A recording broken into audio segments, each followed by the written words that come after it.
Wish by Barbara O'Connor, Chapter 4. I figured Bertha was going to be mad at me for kicking that girl, but she surprised me by putting her arm around me and saying, "Tomorrow's a new day."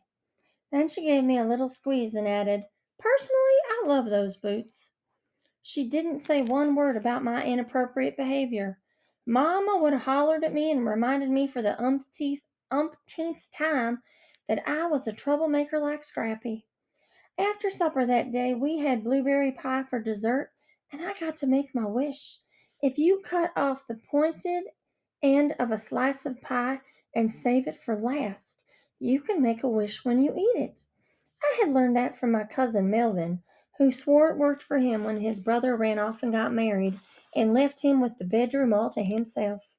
I knew Gus and Bertha were watching me cut off that pointed piece and push it to the edge of my plate, but they didn't say anything. Even Bertha had been kind of quiet during supper. Maybe she really was mad at me for kicking Audrey. Maybe she was thinking that apple don't fall far from the tree. Maybe that night in bed she and Gus would whisper to each other how much I am like Scrappy, and what in the world had they gotten themselves into when they agreed to let me stay with them. After I ate that little pointed piece of pie and made my wish, I went out front to watch Gus do some weeding in the vegetable garden. A fluffy black cat rubbed against my legs, purring up a storm. I wrote my name in the dirt with a stick and then scribbled it out. There wasn't one blade of grass in that yard, just dirt and rocks, with sprinkles of color here and there. Patches of wildflowers nestled around the clothesline posts. The pink blooms of a dogwood tree over by the driveway. A neat row of daffodils lined up like soldiers along the edge of the chicken wire fence that surrounded the garden. Gus whistled while he hoed around the tiny tomato plants, stepping carefully between the pole beans and zucchini that were just beginning to poke through the warm spring dirt. On my very first day in Colby, Bertha had said to Gus, "Let's take Charlie on a tour of the garden." So I had followed along behind them while they pointed out each little plant, telling me how the pole beans were going to climb up the twine and the zucchini would have giant yellow flowers. I had nodded and said, "Oh, 'cause what else can you say about vegetables in a garden?" But Gus, you would have thought that was the Garden of Eden out there, the way he took care of it, examining each new leaf on the okra plants or moving a squash vine off the walking path. So while I scribbled in the red dirt, Gus whistled and hoed.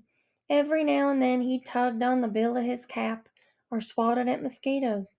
I could hear Bertha in the kitchen talking to some of the cats while she fed them, scolding one of them for killing a bird, telling another he was getting too fat. I was about to go back inside when something caught my eye. There was no movement behind the tangle of shrubs that separated the yard from the woods. The black cat darted off, disappearing behind the shed over by the garden.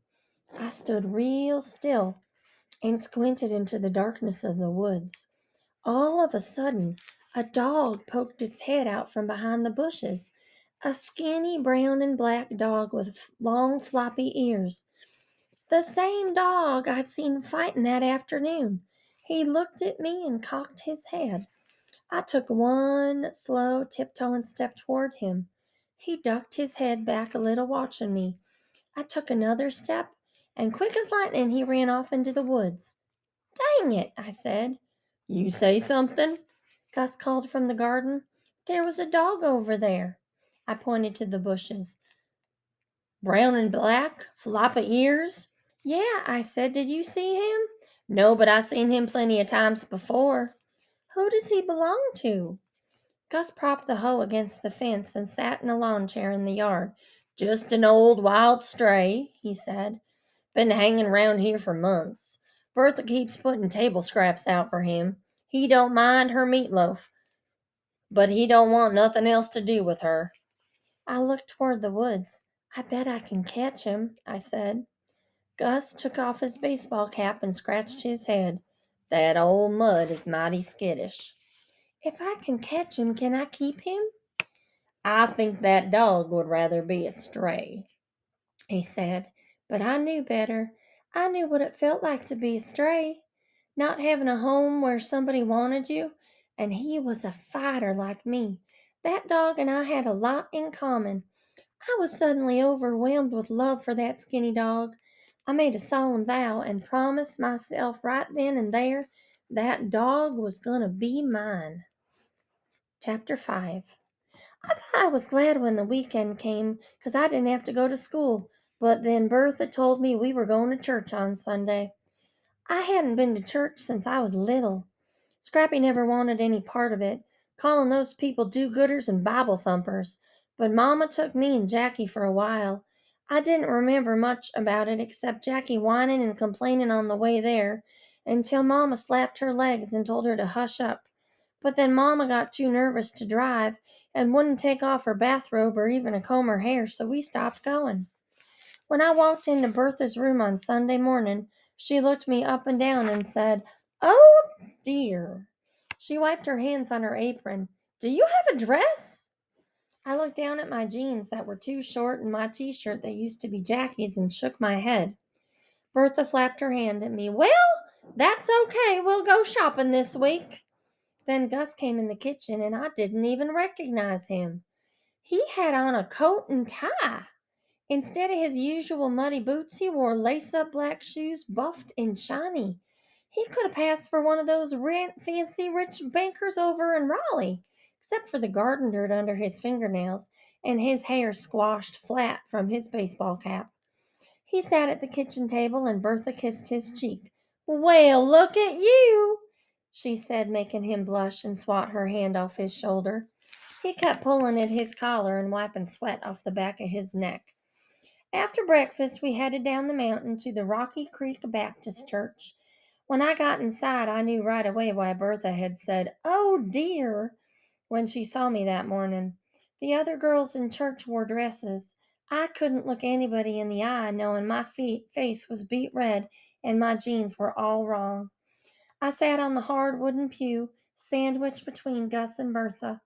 While the organist played church music, more and more people filed in, smiling and nodding at one another.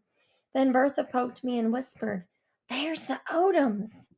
I glanced up to see Howard and his family carrying their Bibles and making their way to the pew across the aisle.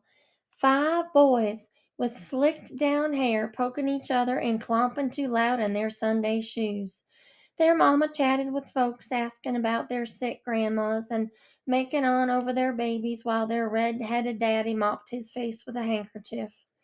After a prayer and a hymn, the kids had to go to their Sunday school classes. Imagine my surprise when I got to my class and there was Audrey Mitchell.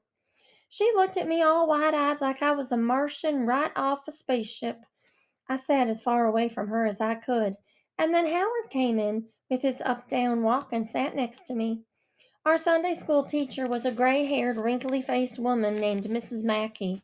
She didn't waste 1 minute telling everybody that my name was Charlie Reese, and please welcome me to their church family.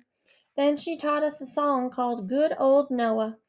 Howard sang louder than anybody, and personally I thought it was a little embarrassing, but nobody else seemed to pay him any mind. After that, Mrs. Mackey told us we were going to play a game called Bible Detective. She would read questions from her Bible Detective cards, and whenever you got one answered right, you got a Bible buck. When you got enough Bible bucks, you could cash them in for a prize. While she read the questions, the boys fidgeted and the girls whispered and giggled in their dresses, while I kept quiet in my ugly jeans. How many braids were in Samson's hair? Name the man who went down into a pit on a snowy day to kill a lion. In what book, chapter, and verse can we read about a winner of a beauty contest becoming a queen?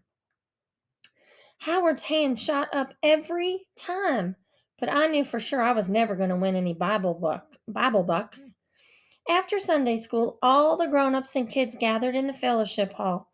Bertha paraded me around like I was a beauty queen, introducing me to everybody and making over me and saying how lucky she and Gus were to have me staying with them. People nodded and said, "Ain't that nice?" and stuff like that. But I bet they were wondering why my own mama and daddy couldn't take care of me. and did not know girls don't wear jeans to church. When Bertha introduced me to Howard's mamma, she hugged me and said Howard had told me about her. Then she craned her neck looking around the room.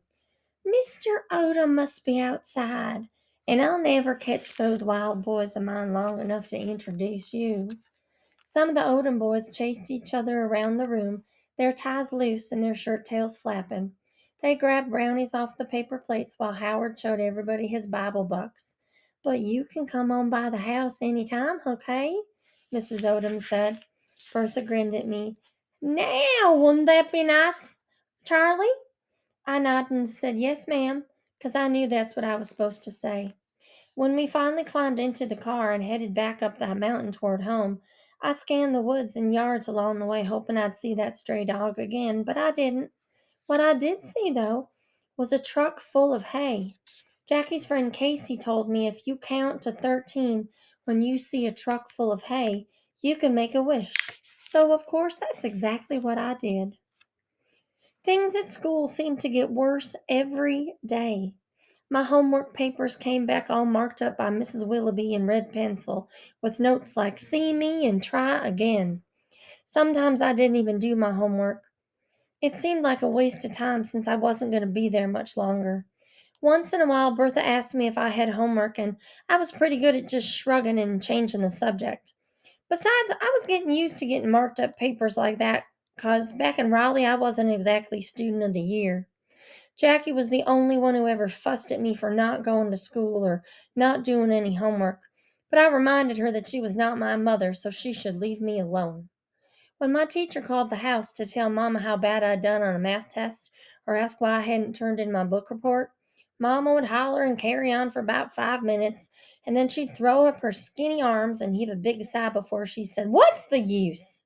Then she'd shuffle out the room in her bedroom slippers, muttering about how she didn't deserve the aggravation.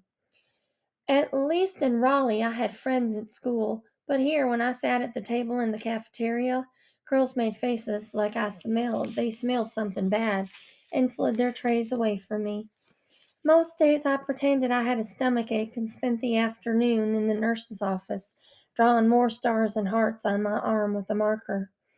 At recess, Howard followed me around, reminded me he was my backpack buddy, and asking questions a mile a minute. Did you ever visit your daddy in jail? Why ain't your sister here, too? You want some of my Bible bucks? Sometimes I answered him and sometimes I didn't. The thing about Howard was, everything just rolled right off him. It seemed like nothing bothered him one bit. It was clear that nobody at school wanted much to do with him, but he didn't seem to mind. His brother Dwight was always surrounded by cussing, punching, ball tossing, fist pumping boys, but Howard never joined them. A couple of times when I rode into town with Gus and Bertha, I'd see his older brothers, Burl and Lenny, tossing a football or shooting hoops with their friends. But Howard would be sitting on the steps scribbling in a notebook or over by the garage fiddling with his bicycle. Bertha had commented about him one day when we drove by. That poor boy is too much of a loner, she said. Nothing wrong with that, Gus said. Bertha shook her head. Not for a child. Children need friends. Bertha sighed. I don't get it. He's just as sweet as he can be. I bet it's 'cause of his up-down walk, I said. Well, that's mean, she said. She turned around to face me. You're going to make so many new friends here in Colby, Charlie. I just know it. I stared out the window and pretended like I wasn't even listening to her go on about all the things I could do, like Girl Scouts and 4-H. She told me about her friend Janelle who lived in Fairview and had a daughter my age. We could visit them some Saturday if I wanted to, or maybe we could go to the mall down in Asheville. On and on she went, talking as if my life in Colby was going to be like living in Disney World. You're going to talk that girl's head plumb off, Bertie, Gus said. Bertie laughed and slapped him playfully on the arm. Where do you think that dog is? I asked Gus. Could be anywhere. He said that mutt gets around. I'd been looking everywhere for that stray dog. I'd seen him twice that day. He'd come to Gus and Bertha's, but both times he darted off into the woods when he saw me. "He sure loves my meatloaf, I can tell you that," Bertha said. "He licks that pan clean and then hightails it out of there so fast I hardly get so much as a glimpse of him." I leaned back against the seat and sighed. I bet I was never going to catch that dog. And what if I did? Could I really keep him? Mama would probably have a hissy fit, but I bet Scrappy would call from jail and tell her to stop her yammering and let me have a dog if I wanted one. Then, as we were turning onto the main road in town, I saw a black horse out in a field eating grass and swishing its tails at flies. I shook my fist at it 3 times and made my wish. That was the rule for black horse wishing. If you see a white horse, you just make a wish. But for a black horse, you have to shake your fist at it 3 times. I learned that one from Scrappy, which made me a little skeptical, but I did it anyway. Shook my fist and made a wish. Chapter 6. A few days later, Mrs. Willoughby called Bertha about my bad attitude. That day in school, she asked me if I had 2/3 of a piece of pie and I wanted to give half to my sister, then how much of the whole pie would that be? I told her I wouldn't give my sister any of my pie. Everybody laughed except Mrs. Willoughby. She had turned red and pressed her lips together and made her eyes into little slits when she looked at me. When she called Bertha that afternoon, I was stretched out in Gus's easy chair watching TV. The fat orange cat named Flora was curled up in my lap. I heard Bertha say, "She did?" and "Oh dear." Then she lowered her voice, and I could only make out bits and pieces drifting through the kitchen door. "A rough time, missing her family, been hard on her." Then she hung up, and I kept my eyes on the TV when she came in and sat on the couch. "That was Mrs. Willoughby," she said. A fast-talking guy was on TV pouring chocolate syrup on the floor and mopping it up with a miracle mop. "She told me you've been a little rude at school," Bertha read. Now the man on TV was showing the set of knives that came free with the miracle mop. Then Bertha started going on about how she knows how upset I must be about my family being all broken like it is. Well, she didn't use the word broken, but she might as well have.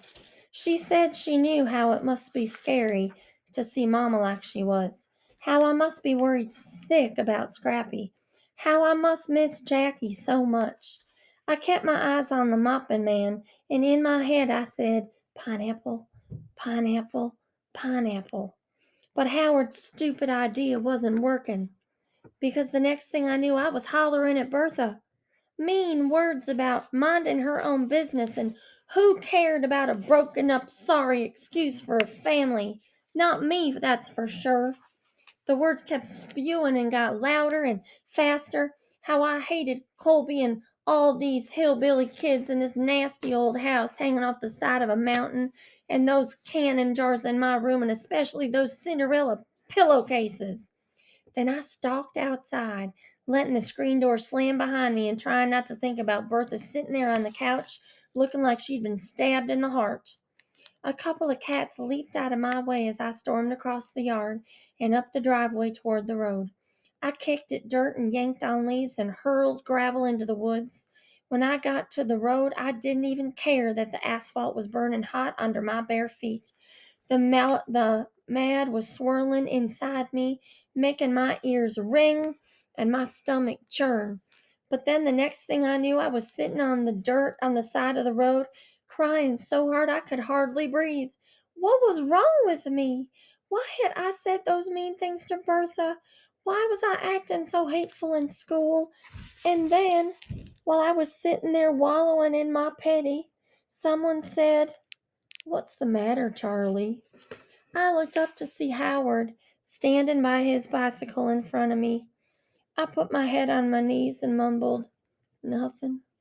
"Must be something," he said. "Go away." "Nah." He laid his bicycle in the weeds by the road and sat next to me.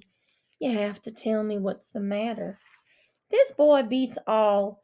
He sure had a lot of gumption for a little old red-headed up-down boy. "I don't have to tell you nothing," I said. Then you have to tell somebody." He pushed at his glasses. Why? My mama says you should never keep your troubles to yourself. She says if you share 'em with somebody, they get smaller. Go away, I said. Did you kick somebody again? I shook my head. Poke 'em with a pencil? No! I hollered.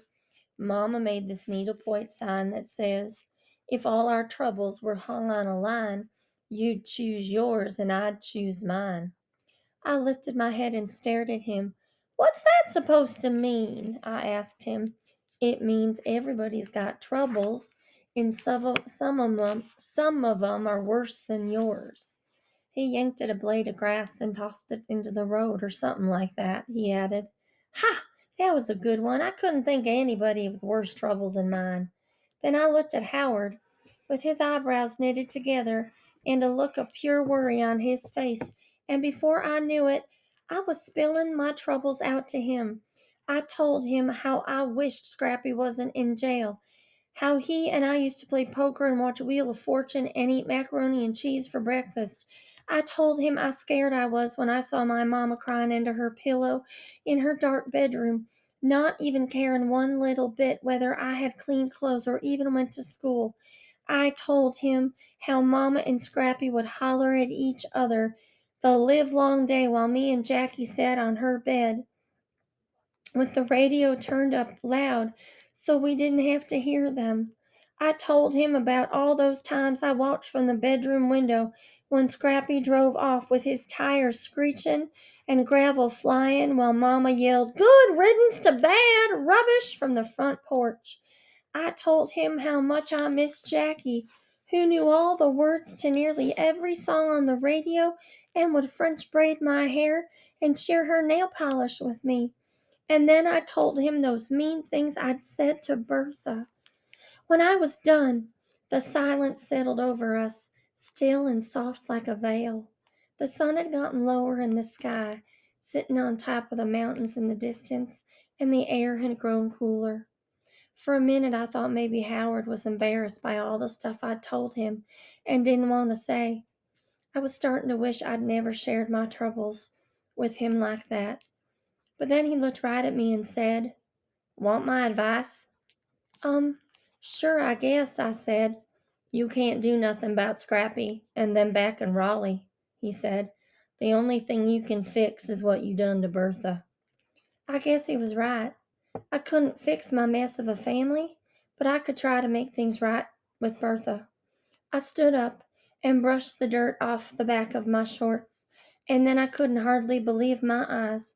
Right there at the back of the woods was that brown and black floppy-eared dog. I put my finger to my lips and went, Shh.